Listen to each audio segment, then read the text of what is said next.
my life. Our text from eternity today comes from the book of Genesis. The book of Genesis is the book of origins. It is the book of beginnings. So many times in life we're trying to figure out where we are and where we're going, but you cannot proportionally understand where you are and where you're going if you have no insight onto where you come from. Can I get a witness? Y'all know we always say mama taught us this, and when I was growing up, and I remember when. It's a reflection of your origin. And it is important for us as saints of God to remember that when we're in a fight, to realize where we come from. I don't know about you, but whether you're black or white, rich or poor, educated or illiterate, I decree and declare today that you come from good stock. Look at your neighbor and say, I come from good stock. I may have been born and raised in the Franklin Terrace, and we may have had to spend paper food stamps, but I came from good stock. I wish I had about 5 people that knew that I come from good stock. In the beginning, God created the heavens and the earth. In the beginning, God gave authority and dominion and power and control to man. In the beginning, God gave us the isness of his purpose for our life to drive us to our destiny. I am not just on the planet breathing oxygen. I have a purpose. Look at your neighbor and say, I was born with purpose. Come on, some of y'all, you cannot be non-participatory in here. You got to look somebody in the eye every now and then. Look at me in the eye and say, I have been created with a purpose.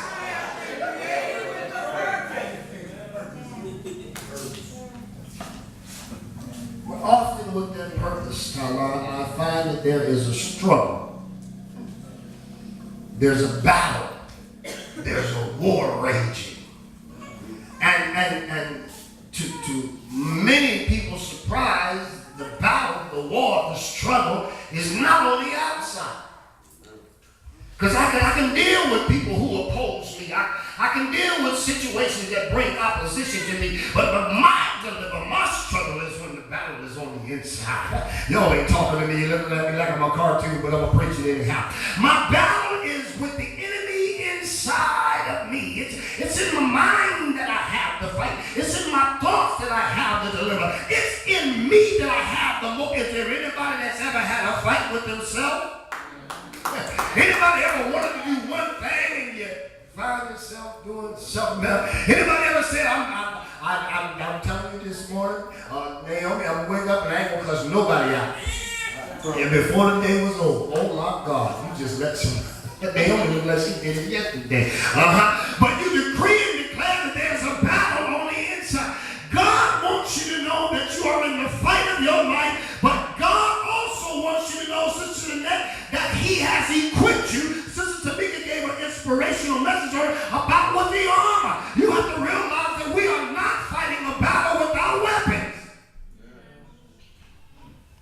Minister Lockett, I decree and declare in your life that you are a soldier. And greater is he that's within you than he that's in the world. But our text today is taken from the 32nd chapter of the book of Genesis, and it introduces us to a man by the name of Jacob. Jacob's name literally, Brother Allen interpreted, means trickster, manipulator, deceiver, con man. I ain't describing nobody in there. Look at your neighbor and say, he talking about you? Some of y'all ain't looking at nobody. Y'all looking kind of nervous now. Every time Jacob was in the 3rd grade and they called his name, they said, Trickster, come up here. Shiesty worm, come up here. Manipulator, the one that's always trying to get over on people. And I found out, brother, that a lot of times our society and our environment could ascribe a title to us that does not fit. I'm preaching better than y'all listening right now. Society will try to make you think that you are something that God never created you to be. Follow along with me, you're going to be all right. If I had the understanding of society, I would be under the illusion that I am a summation of my experiences. Ooh, I feel the revelation now. But I'm much more than what I've been through. You may look at my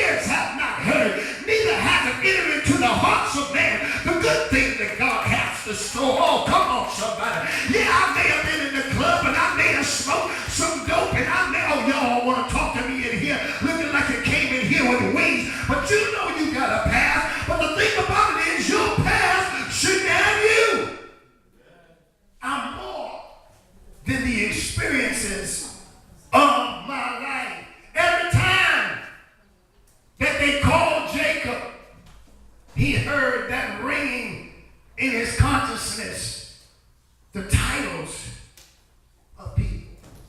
Now you must also realize that Jacob was not an innocent individual.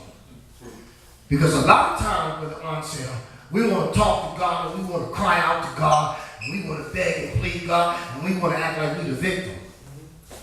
Look at your neighbor and say, ain't no victims in here. No, only the strong survive. And y'all, you sit next to a survivor and you don't even realize it. You sit next to a Vietnam vet. You sit next to somebody that been through World War II in the spirit. Come on, somebody. You sit next to somebody that was in the foxhole, that was in the trenches of life, and yet still they came out of it. I decree and declare that we are survivors in this house. We shouldn't even be here right now. Some of y'all in here should be sitting in the corner, sucking your thumb, rocking like you done lost your mind. But God put something down on the inside of you that gives you the ability to take a licking and keep on ticking. I am a survivor. But I'm not innocent. I done some things. I done hurt some people. Can we get transparent? Can we get real? I done been some places I shouldn't have been. There's some things I regret. Is anybody ever did something you said, man, I just wish I never did that? Some of y'all talking about you. I ain't talking about who you with. I'm like, man, I wish I had to ask him. Yeah, but life has a way of transforming you from being victim to victim to becoming victorious. Because you got to realize, brother, that God presents opportunities to you to drive you to your purpose. But once you ascribe a victim mentality, you always think somebody out to get you. Somebody always doing you wrong. They didn't never give you a chance. They don't believe in you. But you have to realize that even if nobody believes in you, if nobody gives you an opportunity, if nobody gives you a chance, you got to believe in yourself. Hello, somebody. If it's your birthday and don't nobody say happy birthday, then you go to Walmart, buy you one of them brown cakes, put a candle in the middle, and light it and sing happy birthday to me. Happy, oh, I ain't got nobody in here. You got to realize that you are a winner.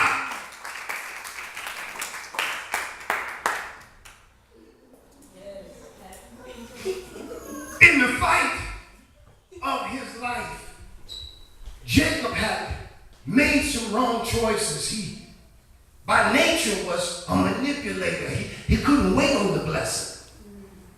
That's what happens with us a lot of times. We can't wait on the blessing. We feel like we've got to help the blessing out. God said, I blessed you. I wanted you to be the head, not the tail. I'm going to make you to be a lender and not a borrower. I'm going to always make you above and never beneath. But because we don't see it manifest by Tuesday, we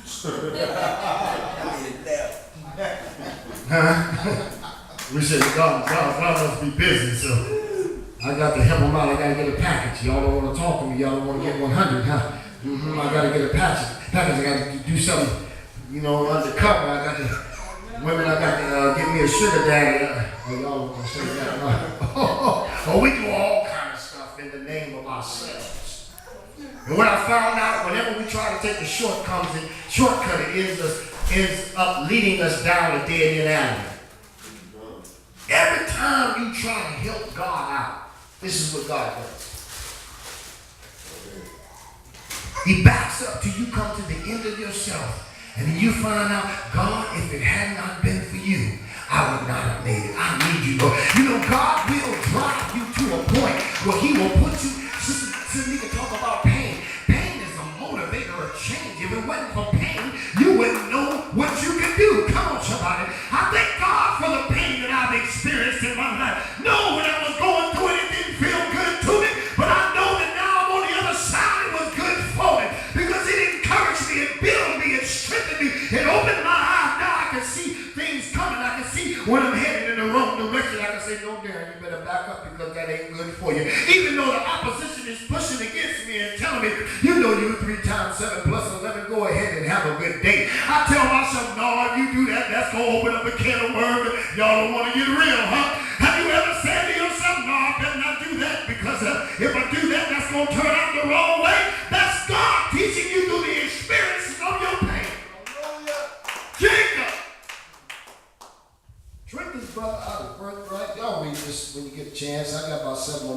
ago ago. He tricked his brother out of his birthright. Ran from his brother Esau. He was on the run. Went and lived with his uncle, and his uncle, you know, some things run in the family. I could never figure out why I became an addict.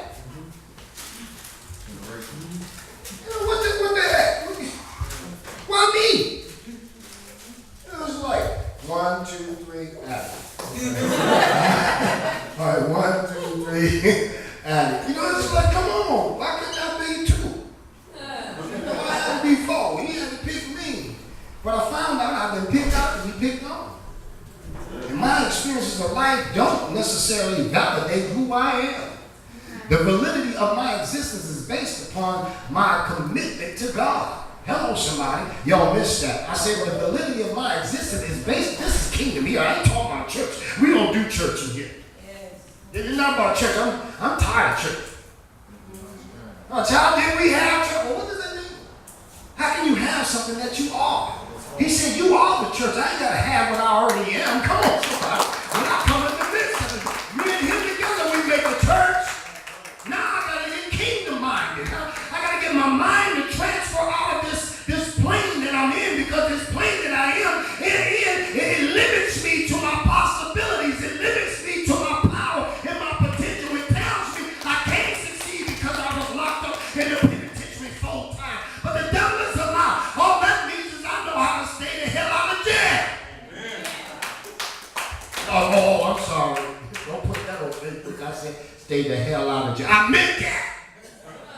I know how to say I don't want to have name, line, child time, yard out, count time. I don't want to be sleeping in a box with the brother that's using the bathroom when I'm trying to eat my cheat cheat. Y'all don't want to get real, right? God did not create me for that existence. He created me with purpose and power. He poured some stuff in me that the world ain't even ready for. Slap your neighbor high five and tell him, you ain't ready for this. Come on, slap somebody across the hallway and say, you ain't ready for this. Shoot, I'm about to shock your socks off.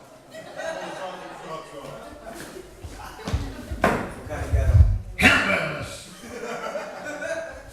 To shock your socks off. God has put something in me, but along the way I made some mistakes, see? And we're living in a generation, in an era where people just don't want to go to a place to be preached to. We don't want to be, see, because, you know, we can smell something that's not authentic. You know, what's your name again? Margie. Margie, sometimes I be trying to make the sandwich, you know, and like, you know, my money be kind of funny, you know, so I get that, you know, the 99-cent cheese. Come on, don't act like y'all ain't never bought the 99-cent cheese. And you know, when you try to melt it, it don't never melt. It stay orange, it don't melt. It ain't budging, it ain't moving. You know, the ends ain't curling or nothing. You keep it in still a half hour, put the lid on and come back and it's still there like, hello. Well, you know, because we have come out of a generation where we've been hurt, where we've been wounded, where we've been in fights and battles. Some of us have been abused, molested, raped, in prison. Come on, somebody. We can see something that's not authentic a mile away. We didn't come in here to perform. We didn't come in here to look at one another. We came in here because we need to be empowered to change a generation. We come in here because we are tired of being tired. We're sick of being, oh, I ain't got nobody in here but me. I don't know about you, but I'm 51 and I've had enough to hear. All these rules, all these regulations. Well, you can't do this, you must do this, you have to do this 4 times, you need 3 of these, you need 7 of these. No, just tell me, how can I stop smoking the blunt? Hello, somebody. Tell me, how can I turn off, no, y'all don't want to get real in here, huh? Tell me, how can I get over the struggle that's in my life? I'm in the fight of my life. Jacob was messed up with his brother. And I found out also in life that some of your greatest battles will come from the people that's closest to you. Amen. You keep expecting everything to work out in your family. You feel like you're the only one. And rightly so. Because maybe, perhaps, God had placed you there to bring change to your family. But you're so busy complaining about the conditions surrounding it that you're missing the big picture. Look at somebody and say, can you see the big picture? Bro, one of my favorite movies is Training Day. This is going to be riding in that Monte Carlo. See, man, this is chess, it ain't checkers. And a lot of us are playing checkers in life. Checkers is an emotionally based game. King me. King me.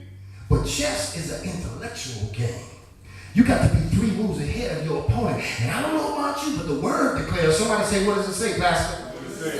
The word declares that the enemy comes to kill, steal, and destroy. Your adversary walks around as a roaring lion seeking whom he may devour. Baby, I know you've been going through some troubles, but I stopped by 261 East 21st Street to let you know, to inform you, to give you an all-points bulletin that the enemy has not just decided to start destroying you. He's been after you all your life. When you was 2-year-old, he tried to kill you. He tried to make you jump off the porch. Come on, somebody. He tried to kill you in the club. No, the gun that didn't come up, the bullet that didn't come up, the gun, that was the enemy trying to tell. I know you don't think you was all that because you didn't get killed. I hope you didn't think because you was all that a bag of chips and a Diet Coke that you made it out. It was because God's mercy was around you. You are surviving. Jacob had done his brother wrong, on the run, and what I found out that what you read, what you sow, is what you're going to reap. Now, the world calls it karma. I don't know, you can call it whatever you want to call it. I call it the law of reciprocity. See, I can't plant unforgiveness and expect somebody to forgive me. Ooh, that's deep there. I think because some of us stuck on like a mouse on a sticky pad. I had a mouse in my house, bro, and I got one of them sticky pads. I put it down, and like 2 o'clock in the morning, he was always behind the dryer, like this. Couldn't get off that pad, and I just watched him. You can't get away. And I grabbed the sticky pad up and I took it out and threw it across the yard. Because a lot of us are stuck emotionally in things that happen to us. We can't forgive. We can't get over it. I'm preaching better than y'all. Listen, I like it. I got your attention now. We're harboring things from 7 years ago. Still stuck on them. Jacob was stuck by an incident that he had with his brother Esau, but he heard that Esau was in their territory. I don't know about you, but God will only let you run for so long. This is 2015, and whatever you ain't did, you ain't got time to do it. I know they get turned up in the club, but baby, you might be the one that go to the club and get turned out. Huh? Yeah, things are happening in our... Look, 8,000 people lost